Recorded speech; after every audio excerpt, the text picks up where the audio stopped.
자, 우리 인체 안에서는 우리 수천 개의 화학작용이 보이지 않게 계속 발생하고 있는데 이를 대사작용이라고 이야기합니다. 큰 물질을 작은 물질로 나누는 것을 이화작용이라 하고 작은 물질들을 하나의 물질로 만드는 것을 동화작용이라고 합니다. 자, 우리 인체의 세포는 수억 개의 세포를 가지고 있는데 세포를 3개의 구역으로 나눠서 이야기할 수 있습니다. 세포막은 세포 겉 테두리를 해서 세포 외부와 내부를 구분해주는 장벽이고 보호기능과 내 외부의 출입을 관리하는 역할을 진행하고 있고, 우리 가운데 있는 핵은 크고 둥근 모양으로 안에서 유전정보 DNA를 가지고 있습니다. 세포질 안에는 다양한 소기관들이 있는데 세포핵을 제외한 나머지 소기관들에서 중요하게 봐야 할 것은 노란 색깔로 색칠해놓은 미토콘드리아라고 세포의 발전소, 에너지를 만들어주는 역할이라고 생각해 주시면 되겠습니다. 근데 우리 인체는 신이 아니기 때문에 무에서 유를 창조할 수 없습니다. 그래서 우리는 음식을 통해서 에너지를 공급을 받는데, 음식을 먹고 나면 몸 내에서 아까 얘기했던 대사작용을 통해서 에너지를 만드는 과정을 만들어 갑니다. 하지만 인체에 있던 저장된 에너지를 통해서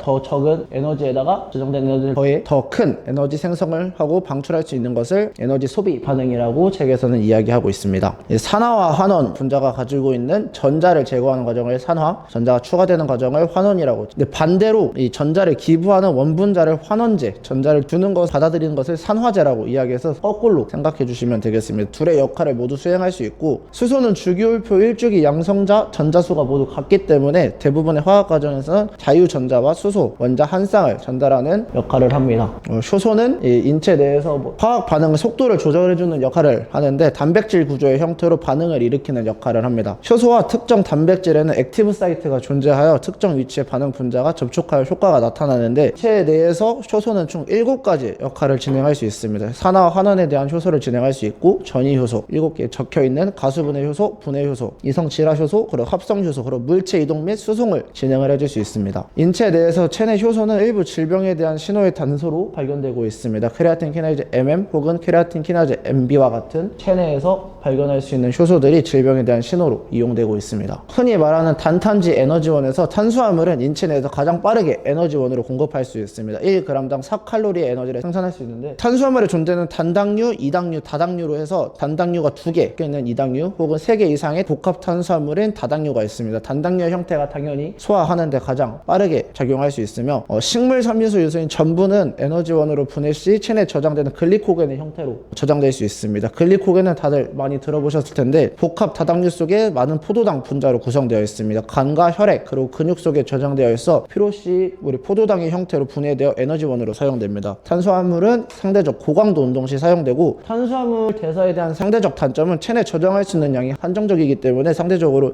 체내 저장량이 적어서 장시간 운동 시에는 고갈될 수 있다는 단점을 가지고 있습니다. 지방은 물에 녹지 않고 탄수화물보다 산소 대비 탄소 비율이 높습니다. 그래서 완전 산화되는데 탄수화물 대비 시간과 탄소가 더욱 필요로 되는 요구량이 더 높고 1g당 탄수화물보다는 많은 에너지를 생산을 가능합니다. 지방의 종류는 지방산과 인지질, 스테로이드, 중성지방이 있는데 중성지방을 분해했을 때 유리지방산과 글리세롤로 분해되기 때문에 3가지로 생각을 해주시면 될 것 같고, 필요시 지방 분해 과정을 통해서 지방산이 연료 기질로 사용되고 있습니다. 단백질은 상대적으로 에너지로 사용되는 양은 적긴 하지만 아미노산이라는 작은 단위 20개의 아미노산으로 구성되어 있고 9개는 필수 아미노산이라고 이야기하고 있습니다. 필수 아미노산은 체내 합성이 따로 되지 않고 음식을 통해서 섭취를 해야 몸 내에서 섭취가 이루어질 수 있습니다. 1g당 4칼로리의 에너지를 만들 수 있고, 알라닌은 간에서 포도당과 글리코겐 합성에 사용되고, 알라닌, 유신, 발린 등의 아미노산은 근육세포 내에서 에너지 생산 매개 물질로 이용되고 있습니다. ATP는 지난주에 얘기했던 것처럼 고에너지 인산염으로 아데노신 3인산이라고 이야기하고 있습니다. 충분하지 않으면 세포는 괴사하는 특징을 갖고 있고, ATP는 운동 시 에너지가 필요하기 때문에 ADP와 인산기 PI로 에너지 이런 식으로 분해가 돼서 생성 및 방출을 통해서 괴사 과정이 이루어지고 있습니다. 운동 시에 ATP가 어떻게 보충되는지에 대해서 이제 이야기해 보도록 하겠습니다. 첫 번째로는 이제 단거리와 같은 운동을 시작했을 때 짧은 시간 내에 폭발적인 에너지를 사용할 때 사용하는 ATP-PC 시스템이라고 하는 무산소성 ATP 생산을 진행합니다. 처음에 운동을 시작하면 ATP는 ADP와 PI, 앞서 얘기한 것처럼 에너지를 방출하는데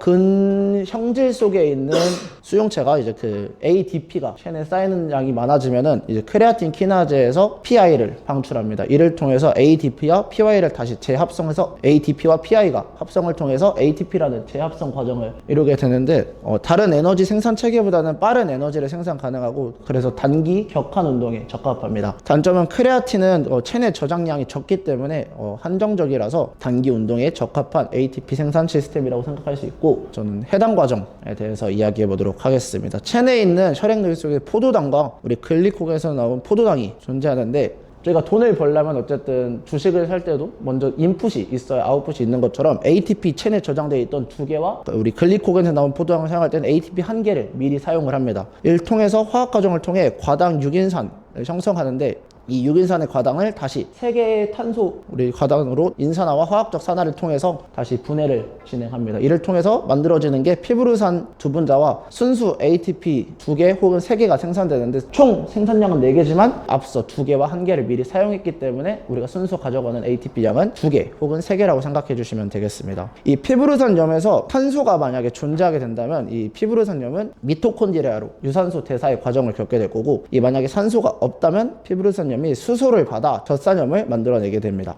NADH가 NAD와 수소 이온이 제거됨을 통해서 이 환원 과정이 만들어집니다. NAD가 없으면 해당 과정은 이루어지지 않습니다. 산소가 없다면은 이제 피브르산염이 젖산 탈수소 효소에 의해서 젖산염을 형성하는데, 피브르산과 수소 이온 2개는 젖산염을 만들어내고 NAD의 물질을 계속해서 만들어냅니다. 그래서 NAD와 ADH는 계속 환원과 산화 과정을 통해서 계속 만들어지고 없어지고를 계속 반복을 통해서 해당 작용이 이어질 수 있도록 만들어주고, NAD는 지속적으로 수소 이온을 받아줄 NADH가 필요로 합니다. 쉽게 말하면 NAD라는 게 지라시에다가 수소를 태우고 다시 내려주는 그런 용도로 생각하시면 PCA 회로를 활용하는데 좀 쉽게 설명 가능할 것 같습니다. 제가 조금 더 공부를 해봤을 때는 이 해당 작용 과정 중에 글리세롤 알데하이드 3인산을 만드는 과정에서 이 NAD가 NADH로 만들어지는 과정이 이루어집니다. 근데 이때 산소가 부족할 경우에 젖산 탈수소 효소를 이용해서 젖산이 만들어지고, 산소가 계속 있었을 경우에는 전기 전달계를 통해서 다시 미토콘드리아로 들어가서 유산소성 대사 과정을 이루는 것입니다. 이제 다음에는 산소가 계속 공급이 되었을 때 TCA 회로라는 과정을 겪게 되는데, 해당 작용을 통해서 만들어진 3탄소 피브르산 두 분자와 산소가 결합을 하여 미토콘드리아에 들어가게 된 경우에 아세틸 조효소를 만들어내게 됩니다. 이 과정에서 NADH 두 분자가 나오게 되고, 이 아세틸 조효소가 TCA를 통해서 2탄소이기 때문에 4탄소인 옥살로 아세트산과 결합하여 6탄소인 시트르산을 만들어내게 됩니다. 이 과정을 통해서 한 바퀴를 돌게 되면은 피브르산 한 분자당 NADH 3개의 분자와 1개의 FADH 만들게 됩니다. 이를 통해서 전기 전달계의 전자를 방출할 수 있게 되고, 조금 앞뒤 순서가 좀 바뀌긴 했지만 지방과 단백질도 마찬가지로 중성지방은 글리세롤과 유리지방산으로 분해되는데, 유리지방산은 아세틸 조효소로 변환이 되어 마찬가지로 TCA 회로에 따라서 ATP를 생산할 수 있고, 이 과정에서 산소 공급이 너무 지속적으로 이루어지지 않는 경우 체내에 케톤산이 쌓이게 되어 체내 산혈증을 발생시킬 수도 있습니다. 단백질도 마찬가지로 아미노산의 형태로 전환이 돼서 포도당과 피브르산으로 전환할 수 있고, 아세틸 조효소 그리고 크렙스혈의 중간 물질로 단백질은 분해되어 에너지 역할로 사용됩니다. 전체적으로 산화 과정을 통해서 이산화탄소 전자를 생산하여 유산소성 ATP 생산에 기여를 하고 있습니다. 다음은 전기 전달기, 이제 마지막 유산소 과정이라고 생각해 주시면 되는데, 일렬의 과정을 통해서 앞서 얘기했던 NADH와 FADH는 수소를 산화시켜 전자를 방출합니다. 수소와 이온을 이 과정에서 자유 라디칼의 형태로 존재하게 되는데, 지속적으로 ATP 합성을 위한 에너지를 공급합니다. 산소는 전자를 받아들여 수소 이온과 결합하여 물로 만들어져서 체외로 배출되고, 전기 전달계를 이해하기 전에 여기 밑에 적혀있는 화학 3투 가설을 조금 이해하면은 이해가 되긴 했었는데, 미토콘드리아 내부에 있던 수소 이온이 밖으로 배출함과 동시에 에너지 생산이 시작됩니다. 왜냐하면 어떤 사이클 자체가 미토콘드리아 내에서 존재했던 것들을 이제 ATP를 생산해서 세포 바깥으로 내보내야 되기 때문에, 이 3투압을 통해서 수소 이온의 농도를 통해서 ATP를 바깥으로 내보내는 과정을 겪어야 합니다. NADH는 총 10개의 전자를 만들어내고, FADH는 총 6개의 전자를 기부하는데, 미토콘드리아에서 세포질로 ATP를 보내기 위해서는 양성자가 총 1개 필요하고, ATP를 만들 때 필요한 양성자가 총 3개를 필요해서 총 4개의 양성자가 필요로 합니다. 이를 통해서 NADH는 2.5개의 ATP를 발생시킬 수 있고, FADH는 NADH 다음에 순서로 1.5개의 ATP를 만들어낼 수 있습니다. 총 이 과정을 거쳤을 때 그럼 유산소성에서 ATP가 총 몇 개 만들어지냐 이야기를 하면, 해당 과정을 통해서 앞서 얘기했던 우리 순수 ATP는 총 2개, 사용했던 ATP 2개 말고 순수 생기는 ATP는 2개, 그리고 그 NADH 두 분자가 있었기 때문에 2.5개, 2.5개에서 5개가 만들어질 거고, 피브르산에서 아세틸 조효소가 전환될 때 NADH가 또 두 분자가 나오기 때문에 통해서 5개, 크레스회로 통해서 만들어진 게 15개, 3개를 통해서 총 32개의 포도당 한 분자를 분해 시 생성할 수 있고, 글리코겐의 경우 33개 ATP를 만들어낼 수 있습니다. 생체 에너지 조절 파트에서는 쉽게 생각하면은 체내 ATP가 사용되지 않은 경우에는 ATP를 만들어내는 속도가 상대적으로 당연히 감소할 거고, 체내 ADP가 만들어지는 경우는 ATP가 분해가 되었기 때문에 운동을 시작했다고 체내가 여겨서 이제 ATP를 생성하는 속도가 그만큼 촉진됩니다. 밑에 ATP PC는 아까 얘기했던 근형질에서 ATP가 증가했을 때, 그리고 해당 작용 크랩스로 마찬가지로 이제 그 ADP와 ATP의 수에 따라서 그 에너지 생산 대사에 대한 속도가 감소 혹은 억제됨을 계속 이야기하고 있습니다. 근데 운동 대사는 앞서 내용보다는 쉬운 내용이라서 조금 더 편하게 들어주시면 될 것 같습니다. 체내는 안정시에 신체 기능을 유지하기 위해서 에너지 공급을 유산소 대사를 통해서, 보통 우리는 호흡을 통해서 이뤄내고, 젖산 수준도 1몰 이하의 안정 상태를 유지합니다. 산소 섭취량을 통해서 에너지 최소 소비량을 예측할 수 있는데, 밑에 공식은 조금 중요하다고 생각해서 노란 색깔로 칠해놨습니다. 여기서 이제 우리가 운동을 시작했을 때는 초기 단계에서는 막 발표했던 순서에 따라서 ATP, PC가 먼저 이용될 거고, 그 후에 세당작용, 그 다음에 유산소 순서대로 우리 몸은 에너지를 생산을 합니다. 산소 결핍은 밑에 있는 사진처럼 사실 진짜 저렇게 산소가 부족해서 만들어지는 사진은 아니고, 운동을 시작했을 때 산소 섭취 지연을 말하는 현상입니다. 운동 초기 몇 분 동안은 산소 섭취량이 항정 상태에 도달하기 전까지에는 내가 몸에서 필요한 산소 섭취량과 실질적으로 내가 먹는 소비량과 산소 섭취량의 차이를 보여주고 있습니다. 항정 상태에 도달하기 전까지는 무산소 대사를 통해서 ATP를 공급하고, 운동을 조금 더 많이 초보자에 비해서 또 숙련된 사람의 경우 유산소 대사에 도달하는 시간이 짧다라고 합니다. 그래서 초기 유산소 대사에 도달하는 시간이 짧은 생각해 주시면 될 것 같고, 운동 후 회복 반응에서는 저희가 운동 끝나고도 사실 100m를 뛰고 나면은 바로 회복 상태의 몸이 돌아오는 게 아니라 과호흡이 온 것처럼 호흡을 조금 더 운동할 때보다 더 많이 이루어지는 현상이 일어나는데, 운동 후 몇 분 동안의 산소 섭취량은 운동 요구에 비해서 산소보다 조금 더 많은 섭취량을 요구를 하기 때문에 이를 산소 부채라고 합니다. 초반에 부족했던 산소를 이제 운동 끝나고도 더 체내에 공급을 해줘야 되기 때문에 생리학자에서는 EPOC라고 표현을 하고, EPOC에도 두 가지 영역이 있는데 빠른 영역과 느린 영역으로 구분이 됩니다. 산소가 ATP를 재합성하는 시간을 빠른 영역, 그래서 느린 영역에서는 간에서 젖산이 포도당으로 산화적으로 전환되는 과정을 느린 영역이라고 책에서는 이야기합니다. 운동 후에 산소 소비량이 증가하는 이유는 운동 직후에서 일부는 근육의 PC 저장되어 혈액과 조직 산소 저장, 그리고 심박수 호흡이 안정시보다 증가되어 있는 상태이기 때문에 이를 위해서 산소 요구량이 증가됩니다. 그리고 열 생산과 체온이 생각보다 더 높은 상태이기 때문에 대사율이 증가하고, 이는 고강도 인터벌 트레이닝에서 주로 이야기하는 트레이닝 원리와 유사하게 이용되고 있습니다. 운동 형태별 대사 반응은 짧은 시간을 진행할 때는 ATP PC 시스템을 이용할 거고, 운동 시간이 길어지면 길어질수록 이제 해당 작용, 그 다음에 유산소 체계 순서대로 증가됩니다. 유산소 대사는 고온 다습한 환경과 장시간 고강도 운동 시 점진적으로 산소의 섭취량이 조금 더 증가하고, 운동 부하 검사 같은 경우에는 이제 피험자의 심폐지구력 검사 목적 및 심장 질환자의 목적으로 수행됩니다. 이를 통해서 우리가 알 수 있는 지표 두 가지는 VO2 max와 젖산 역치라는 두 가지의 지표를 찾을 수 있는데, VO2 max는 아시다시피 최대 산소 섭취량이라고 해서 인체가 산소를 수송하고 이용하는 최대 능력을 이야기합니다.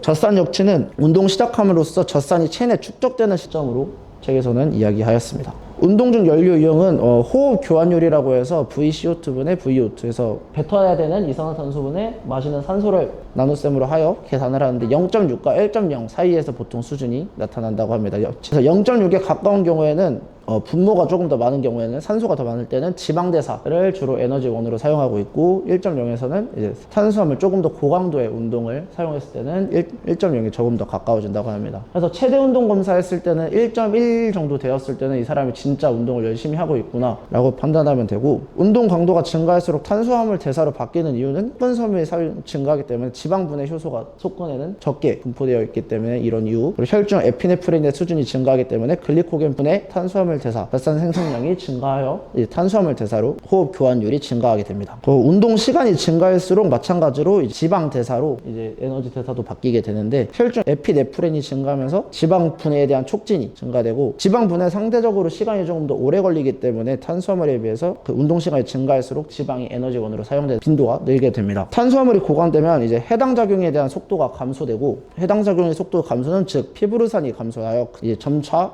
크랩스웨로 중간 물질의 감소, 유산소 대사에 대한 에너지 공급이 줄어들기 때문에 우리 몸에서는 피로하다고 느끼는 이유가 이런 이유입니다. 탄수화물과 지방, 단백질, 젖산을 이제 운동 중에 연료로 사용하는 거를 좀 마지막에 집어넣었습니다. 그래서 탄수화물은 앞서 얘기했던 이제 글리코겐의 상태로 고강도 운동 시에 혈중 포도당으로 사용되고, 지방은 중성지방의 형태로 유리지방산, 그리고 글리세롤을 통해서 아세틸 조효소로 조금 더 저강도 긴 시간 운동 시에 지방이 대사로 이용됩니다. 아미노산의 형태로 단백질은 이제 간에서 포도당으로 전환되고 연료원으로 사용되기도 하고 골격근에서 혈중으로 다시 돌아가는 코리사이클이라는 과정을 갖게 되고, 젖산은 젖산염에서 피부르선으로 전환, 산소와 함께 아세틸 조효석으로 크레스 회로를 통해서 전산은 순환 과정을 통해서 에너지원으로 사용되게 됩니다. LT1이랑 LT2 한번 설명해 주시죠. Y축이 젖산 심박수라고 생각을 했을 때, 젖산이 제가 알기로는 비직선형으로 꼭 운동 강도가 늘어난다 해도 이게 쭉 직선으로 늘어나는 게 아니라 점진적으로 쌓이다가 이런 식으로 올라간다고 알고 있어서, LT1은 체내 젖산이 실질적으로 쌓이는 시점이라고 저는 알고 있고, 이제 LT2는 이제 체내에서 젖산을 제거하는 속도보다 젖산이 생성되는 게 더 많아지는 시점을 LT2라고 저는 알고 있습니다. 그래서 보통 그 흔히 말하는 존투러닝이라고 얘기하는 게 LT1 정도 수준이고, LT2 정도 같은 경우는 우리 그 심박수를 봤을 때는 존4 정도 되는 러닝 수준이 LT2라고 저는 그렇게 이해하고 있습니다. 일단 저희가 에너지 대사할 때 제일 중요한 게 뭐죠? 결국 ATP를 만들어내는 거죠. 근데 ATP를 만들어내는데 가장 먼저 쓰이는 게 탄수화물이에요. 그래서 뭐 건운사 준비도 한다고 했는데, 우리가 가장 먼저 따져봐야 되는 것들이 1번이 다 포도당이에요. 그 다음에 두 번째가 지방이고, 마지막이 단백질에 대해 얘기를 해요. 왜냐? 포도당이 가장 먼저 쓰이는 에너지원이죠. 그 다음에 지방이 쓰이게 되고, 남는 거는 저희가 다 지방으로 축적이 되죠. 그리고 마지막이 단백질을 쓰게 돼요. 단백질은 거의 다 뭐 세포를 구성하거나 근육을 구성하거나 이런 건물 재료라고 생각을 하시면 되고, 이게 진짜 실질적인 연료라고 생각을 하시면 됩니다. 그래서 이 포도당에 대해서 진짜 많이 얘기를 하는데, 나중에 건운사 볼 때도 그렇고 생리학 공부를 할 때도 그렇고, 결국 그래서 ATP를 몇 개를 생성하냐, 이게 제일 중요해요. 여기 보면은 이렇게 나와 있죠. 합성량. 결국 보면은 젖산 과정이 얼만큼 생성하는지, 지방산이 얼만큼 생성하는지, 글루코스가 얼만큼 생성하는지, 뭐 이런 것들이 나오는데, 보통 포도당 하나당 32개 ATP라고 저는 기억을 해요. 아까 말했던 것처럼 포도당 하나가 들어오면서 나눠지게 되죠. 그냥 화학식 얘기를 나중에 한번 공부를 해보면 좋은데, 아까 말했던 것처럼 왜 수소가 왔다 갔다 하는지, 이거에 대해서는 그냥 저희가 지금 암기밖에 안 되잖아요. 이걸 생각하면 돼요. 운동을 막 해. 호흡이 거칠어지죠. 호흡에서 나오는 게 결국 뭘까요? 그렇죠. 그리고 그렇죠. 두 개가 나와요. 물에 대해서 수소식 아는 사람? 화학식? H2O. 그렇죠. H2O죠. 그럼 여기서 아까 말했던 거 수소 H였죠. 결국 우리가 밖으로 내보내는 게 이거예요. 이게 가장 움직이기 편하고, 그걸 위해서 필요한 게 이 O예요. 그래서 산소를 가지고 결국 이 수소를 왔다 갔다 시켜서 결국 ATP를 만들고, 나머지 버리는 거 CO2, H2O, 결국 이 탄소랑 수소를 갖다 버리기 위해서 우리가 산소가 필요한 거예요. 그래서 이게 이름이 산화적 인산화 과정이고, 산소를 필요로 하는 과정이다 라는 얘기입니다. 그래서 왜 산소가 필요한가에 대한 얘기는 이거고요. 우리가 운동을 막 하다 보면은 EPOC가 생겨요. 처음에 시작하고 우리가 막 전력 질주를 해요. 그러면 전력 질주 시작할 때부터 우리가 호흡이 가빠질까요? 아니죠. 어느 정도 지나간 다음부터 가빠지죠. 그 이유도 마찬가지예요. 우리 몸에서는 운동 강도가 높아지면은 산소가 많이 필요해요. 근데 우리가 시작하자마자 우리 몸속에 있는 산소 소비량이 여기서 빡 치고 이렇게 가야 되는데, 산소를 공급해주는 양이 바로 올라가진 않죠. 그래서 아까 말했던 그래프가 이렇게 생기는 거고, 이만큼을 우리가 여기서 운동 강도에서 땡겨 썼기 때문에 나중에 회복하는 만큼이 이만큼 그대로가 나중에 산소 부채로 돌아오게 돼요. 그게 산소 부채에 대한 얘기입니다. 이 포도당이 저희가 해당 작용으로 인해서 이렇게 ATP를 여기서 두 개가 생성이 되고, 두 개의 피로부산이 되죠. 이게 세포 안에 있는 미토콘드리아 안에서 이 크렙스 회로를 돌리기 위해 들어갑니다. 포도당을 나누는데 저희가 투자 단계가 있고, 그 다음에 생성 단계가 따로 있어요. 포도당을 나누는데도 저희가 ATP가 필요합니다. 그래서 이 포도당을 피로부산으로 나누는데 ATP를 쓰고요.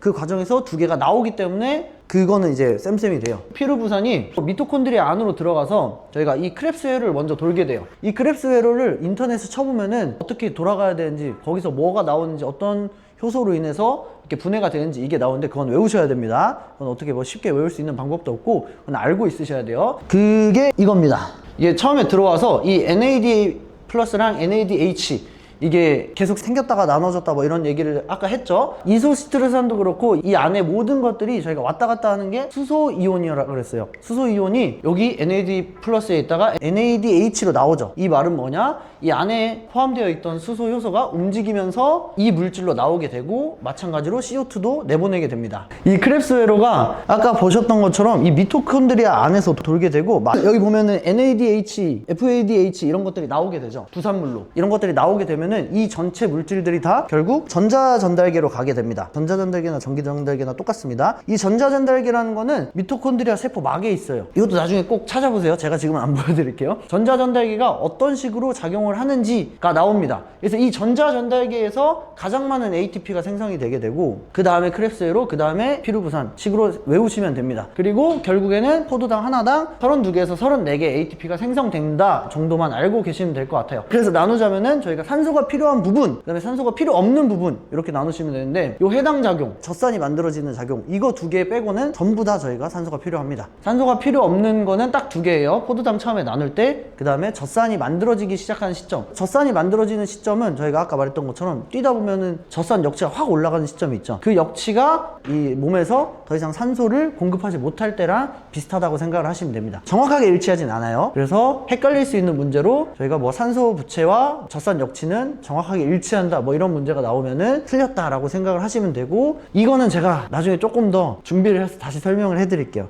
이 율속 효소까지는 보시는 게 좋습니다. 대사 과정에서 ATP를 만들기 위해서는 어떤 효소가 필요한지에 대한 얘기예요. 아까 말했던 것처럼 ATP를 분해하면서 에너지가 생긴다 했죠. ADP죠. ATP는 3인산기고 ADP는 2인산기예요. 뭐 트리플이고 이게 더블이고 뭐 이렇게 외우시면 되는데, 이 ATP PC 시스템이 가장 먼저 ATP를 만들기 위해서 작용입니다. 그래서 ADP를 다시 ATP로 만들기 위해서 저희가 율속 효소, 저기 크레아틴 키네아제가 있죠. 해당 과정에서는 PFK, 크레스회로는 저 탈수소 요소, 전자전달계는 옥시다제, 이렇게 외우시면 됩니다. 결국 그냥 ATP를 만들기 위해서 저 효소들이 필요하다, 그냥 이 정도로만 일단은 생각해 주시면 좋을 것 같아요. 그 책에서 제가 봤던 거는 미토콘드리아 내 외막에서 삼투압, 그걸 통해서 그 수소 이온의 농도를 증가시켜서 그 ATP와 그 인산기가 결합하는 것을 도와주는 그 수소의 역할이라고. 그 자극인자가 이거랑 비슷한 거라고 생각을 하면 되는데, 우리가 운동을 했잖아요. 결국 우리가 가지고 있어야 되는 건 뭐죠? ATP죠. 근데 ATP가 없다 그러면 우리 몸에서는 어떻게 인식을 하겠죠? 쓸 수 있는 에너지가 없어. 그러면은 빨리 ATP를 만들어야 돼. 그래서 자극인자라고 좀 생각을 하시면 되는데, 삼투압이 저희가 과학 시간에 들어봤을 때는 높은 농도에서 낮은 농도로 이동을 한다라고 알고 있잖아요. 그거랑 마찬가지라고 생각을 하시면 돼요. 해당 작용에서 네. NADH와 NAD로 계속 바뀌는 과정에서 책에서는 그래서 NAD가 수소를 NADH가 수소를 받아줄 NAD가 필요하다라는 식으로 적혀 있어서, 이건 처음부터 가야 되는데, 호흡이 거칠어지는 이유가 뭐죠? 운동을 했을 때 산소가 부족해서죠.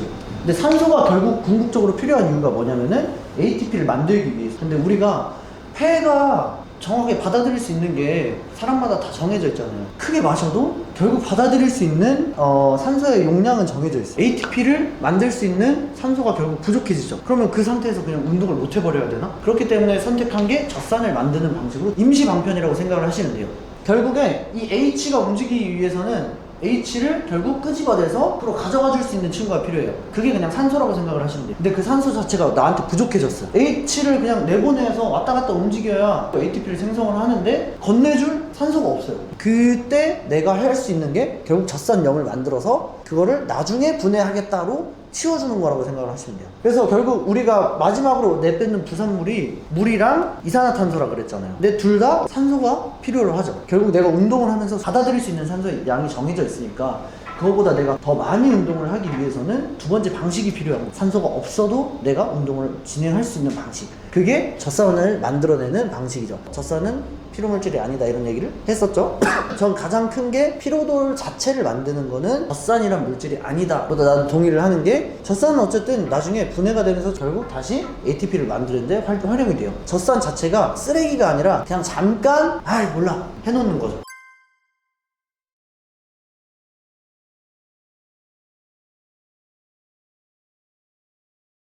일단은 무릎에는 크게 4가지 뼈로 구성되어 있다는 것을 알 수 있습니다. 위에 피머가 있고, 그 밑으로는 티비아, 피뷸라가 있고, 그 사이에는 이제 파텔라라고 하는 슬개골이 있는 형태로 무릎 관절을 알 수 있습니다. 무릎에 대해서 파텔라를 뜯어보면은 크게 이런 구조로 되어 있다는 걸 아는데, 인대 4개와 연골 2개가 굉장히 중요합니다. 바로 ACL, PCL, MCL, LCL입니다. 그래서 가운데 보면 이렇게 십자 모양으로 돼서 anterior cruciate ligament와 posterior cruciate ligament라고 해서 말 그대로 그 두 개의 인대가 이렇게 십자로 이루어져 있다고 해서 십자 인대로 되어 있고요. 그래서 전방 십자 인대 같은 경우에는 앞으로 빠지는 거를 밑에 있는 티비아가 앞으로 빠지는 걸 막아주고 PCL은 반대로 이렇게 뒤로 밀려나는 작용을 막아주는 역할을 한다고 보시면 됩니다. 그리고 LCL과 MCL은 각각 이렇게 무릎 양 옆을 이렇게 잡아주는데요. 그래서 무릎의 이 양쪽 뼈가 옆으로 이렇게 이동하지 않도록 막아주는 역할을 합니다.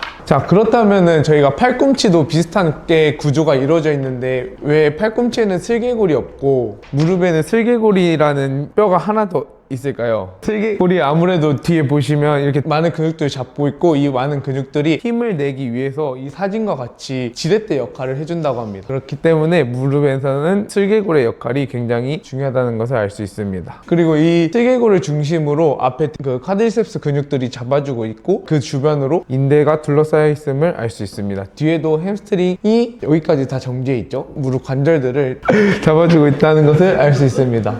무릎에서 조금 흥미로운 것을 하나 가져와 봤는데 무릎 변형이라는 것이 굉장히 많이 일어나요. 흔히 일상생활에서 말하는 것은 오다리, 그 다음에 X자 다리, 그리고 뺑니 이렇게 세 가지의 변형이 이루어지는데요. 그 전에 이걸 먼저 알아보기 앞서 Q앵글에 대해 한번 알아보겠습니다. Q앵글은 쿼드라셉스 앵글의 줄임말로 이제 대퇴 앵글 각도를 바라보는 것입니다. 힙 조인트, 슬개골, 그 다음에 경골 조면 이렇게 세 가지를 기준점으로 해서 그 각도가 각각 125도 170에서 175도가 정상인 범위로 이것보다 더 각이 많이 틀어지게 되는 것을 무릎 변형이라고 할 수 있습니다. 그래서 이렇게 O자 다리를 바루스라고 하고 이렇게 X자 다리를 발구스라고 하고 뒤로 되는 것을 제뉴리컬 바텀이라고 부르게 되는데 나중에 현장에서 재활을 하게 될 때 팁을 드리자면 어쨌든 이 X자 다리랑 O자 다리랑 이렇게 뺑니가 발생된다는 것은 균형이 망가져 있다는 것이고 그로 인해서 어떤 근육이 약화가 됐다는 것이잖아요. 그래서 재활을 할 때 무릎의 그 형태를 다시 되돌리려는 것에 집중하는 것이 아니라 이 부분 밑에 부분 날리고 이 고관절의 이 범위를 먼저 집중해서 바라봐서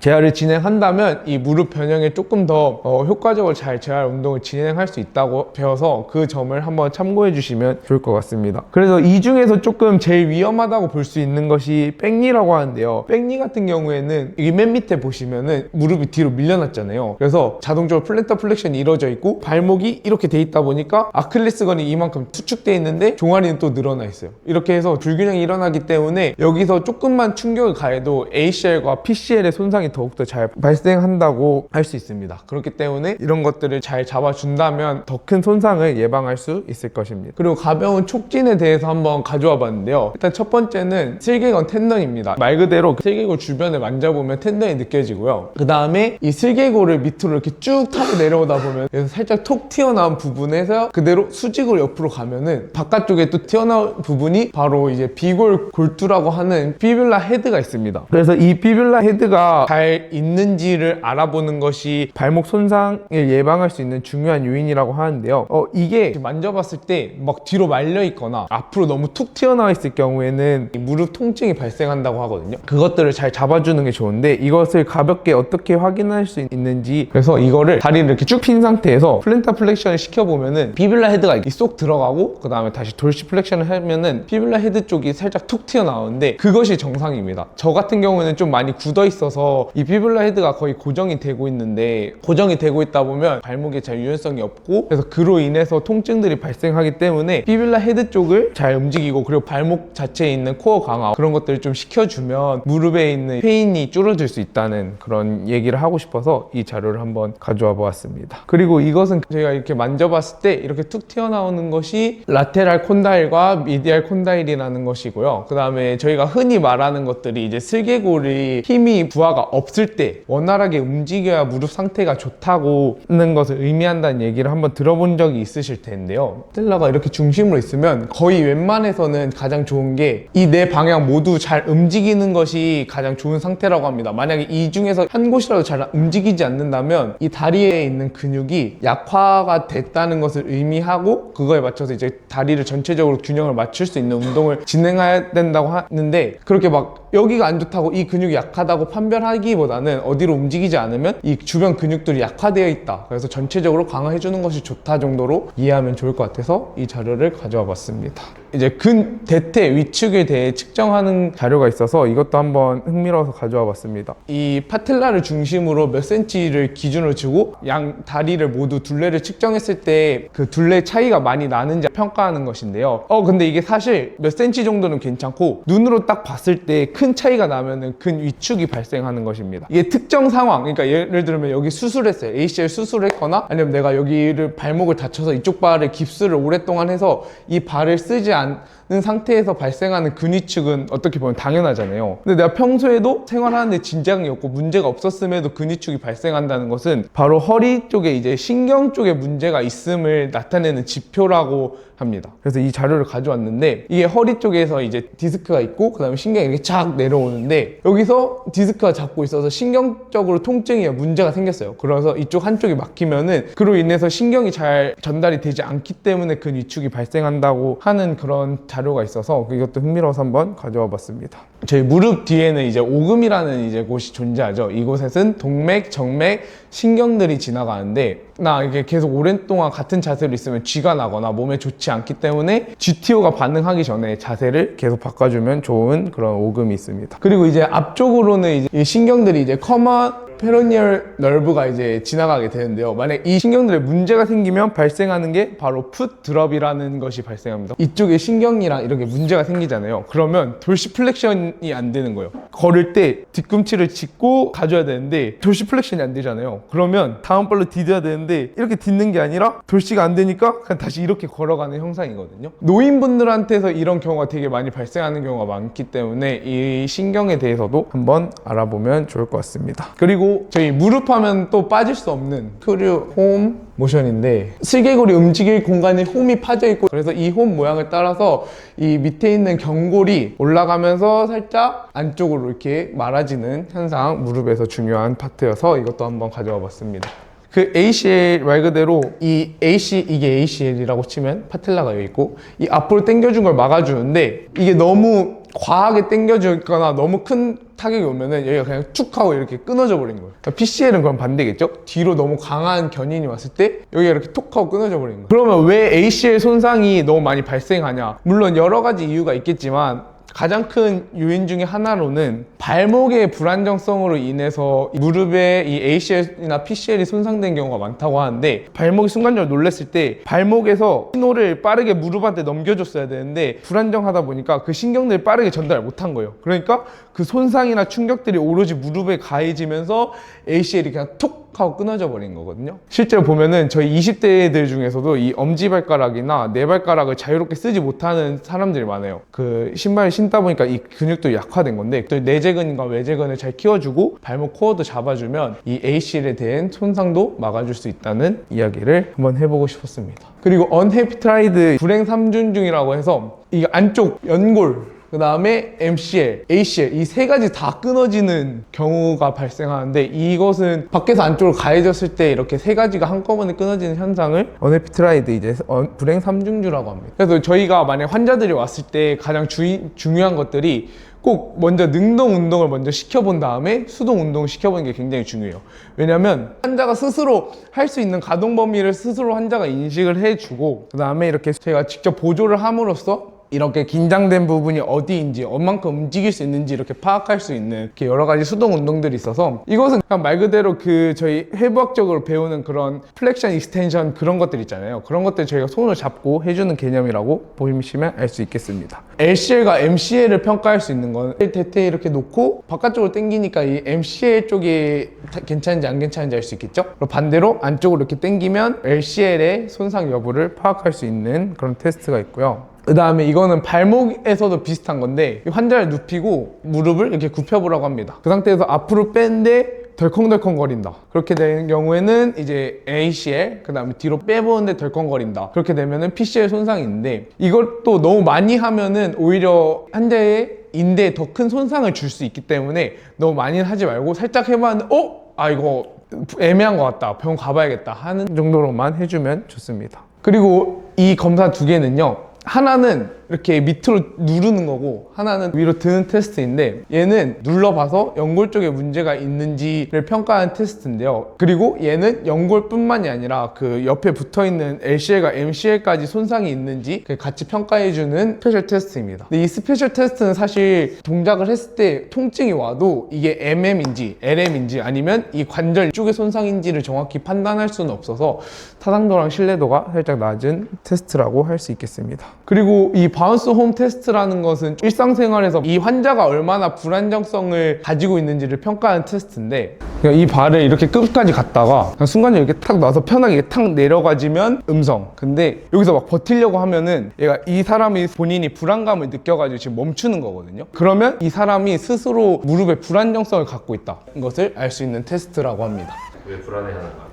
아마 평소에 무릎 쪽에 손상이 있었거나 아니면 예전에 발생했던 부상으로 인해서 지금은 좀 통증이 괜찮아졌어도 자기도 모르게 이제 불안정성을 가지고 있다는 것을 좀 평가를 할 수 있는 그런 테스트. 그래서 현장에서 좀 많이 쓰이는 테스트라고 합니다. 이 슬개골 압박 검사 아까 말했던 것처럼 슬개골 이렇게 눌러보면서 슬개골에 대한 평가를 해보는 것이고요. 얘는 더 나아가서 탈골이 되는지 안 되는지 옆으로 이렇게 밀어보는 스페셜 테스트입니다. 이게 얼만큼 부어 있는지를 통해서 물이 얼마나 차 있는지를 알 수 있는 그런 테스트들입니다. 뭐냐, 내재근 강화를 위해서 발가락들을 잘 사용하는 운동을 하면 좋다라고 말씀하셨잖아요. 혹시 맨발 운동에 대해서 어떻게 생각하시는지?